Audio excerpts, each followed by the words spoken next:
What's up, guys, and welcome back to Beyond the Void Horror Podcast. My name is Alex, and today we're going to be doing another spoiler-free review of a movie that just hit Shudder called The Medium. It's a found footage film that, woo!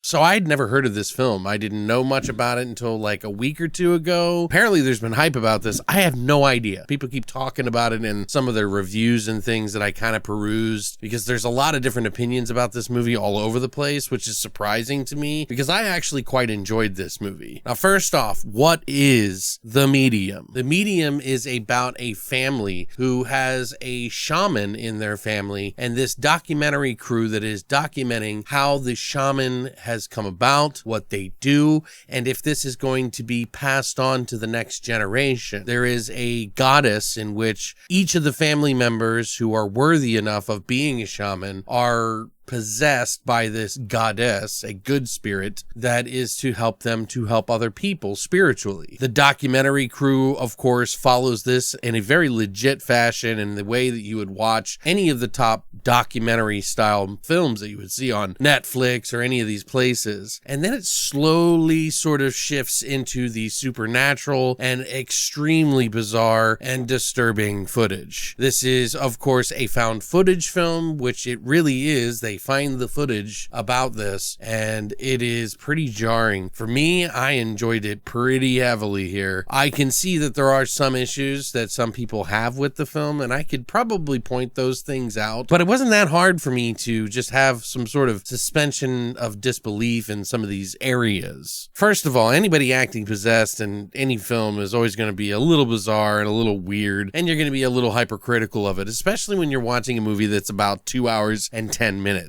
That's right. This film is 2 hours and 10 minutes. And this film was put together by Banjong Paisan, who has actually done the movie Shudder back in like the 2000s. He's done many other films since then, and he has a whole slew of different writers on this movie. Now, from what I hear, a lot of the acting in this movie was done by relatively unknown people, which is a huge applause for this movie because one of the things that I really enjoy about this film is its authenticity. It has such a documentary style in the beginning of the movie that it feels so authentic and real. Can I vouch for some of the rituals and sort of lore that's in this movie? I cannot, but it seems pretty much on the up and up. I am not from this country, so I wouldn't know too much about any of the rituals or practices that they have in this, but it all seems to be taken well care of, and these are long rituals that they take care with while they're doing this in the movie and documenting this. The film starts to spiral slowly because it's a very long wind up. For a 2 hour, 10-minute movie, you're going to have a large portion of the movie going to be the wind up, and then it slowly will sort of fade away reality, and then all the crazy stuff starts to happening by the very last 45 minutes of the movie, which I feel is a actual worth the wait watch when it comes to that, because you are treated to a good documentary that is kind of interesting, and you follow this woman who doesn't want to be a shaman, and she became shaman because her sister didn't want to, and then strange things starts happening to one of their nieces, one of the aunt's nieces, and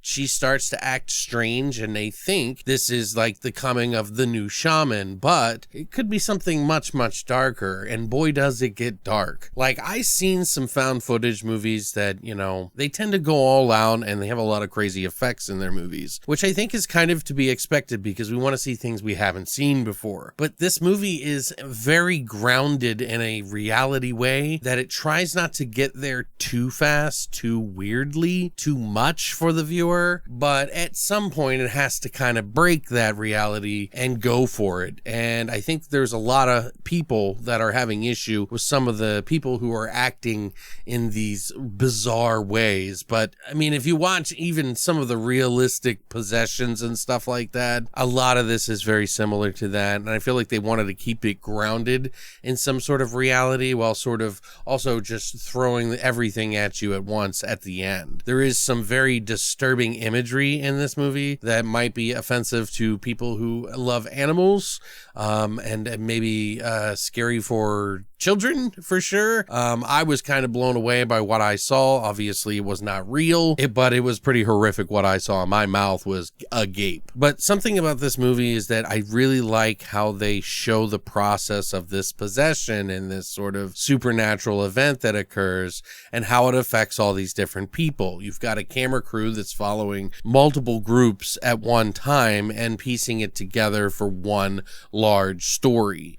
And it does a really good job of sort of bleeding into reality. There are going to be a lot of people that are just going to be upset because it just doesn't get to the action right away. But I think it's all done intentionally because, like I said, they're trying to ground this in reality as best they can to make it as believable and to kind of sink the viewer into this reality that they're trying to build for this movie instead of just, going wild and being a funny movie or being silly or whatever. They really try to go for the reality here. And things do happen that are a little bizarre at times, and some of the acting is a little iffy at times. But when it goes there, and it caught my attention immediately. It's hard for me to talk about this movie, even though there's 2 hours and 10 minutes worth to talk about. I just don't want to say too much more than that. One thing I will say about this movie is that the suspense is pretty good. I mean, there is a moment there where I was kind of getting that body buzz, when you get really into a movie and you're just kind of sitting on the edge of your seat waiting for what the next thing is going to happen. Like I said, last 45 minutes, that's where shit starts to get wild. I think if you just go into it and you are into documentaries as it is, if you like found footage, you're going to like this one. And Ban Jung's done pretty well in some other,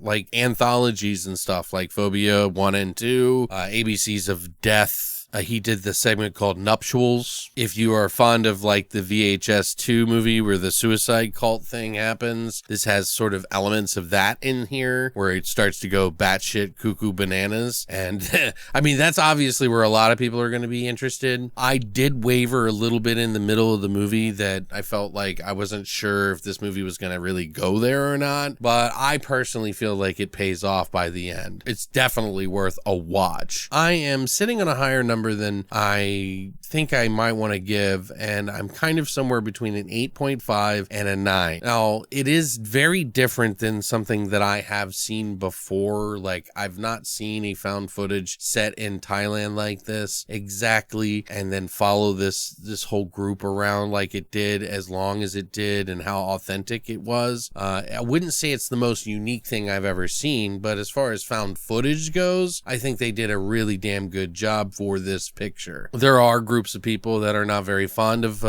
this movie, regardless if it's a found footage movie or not. Some people found it unintentionally funny, which I wholeheartedly disagree with. I mean, you're gonna have a little bit of flaws in any kind of found footage to some degree, but I think they did a pretty good job of sort of covering up those things and kind of leading the viewer on sort of this very insane and not so happy ending. It's memorable in my opinion, and some of the things that they did in it made it that way. But I would say about 8.5 for now until I watch it again. It's definitely going on the list for me to peruse and see what the top movies of 2021 were for me. Shudder's still blowing it out of the water currently with that, so I think you should definitely watch it if you have the subscription. And even if you don't have the subscription, try it out for a week. You could get to see this movie for free alongside all these other movies that I've probably talked about to you guys, like Terrified, VHS 94. I don't know. I don't get paid by Shudder, but I use it a lot, and they always seem to have some of the best movies each year at the end of the year. So it may be worth just delving into some of the best you've heard about and going for it. I think this is one of the movies that will be on my list at the end of the year. Where it places, I can't say. There's a lot right now. But have you seen this movie? Did you enjoy it? Did you think it was a kind of a unique found footage film? Or did it feel kind of familiar but still did some really awesome things? Or do you think it's just a silly movie that you shouldn't even pay attention to? I'd love to hear what you think in the comment section down below. Please let me know. And as always, long live the void.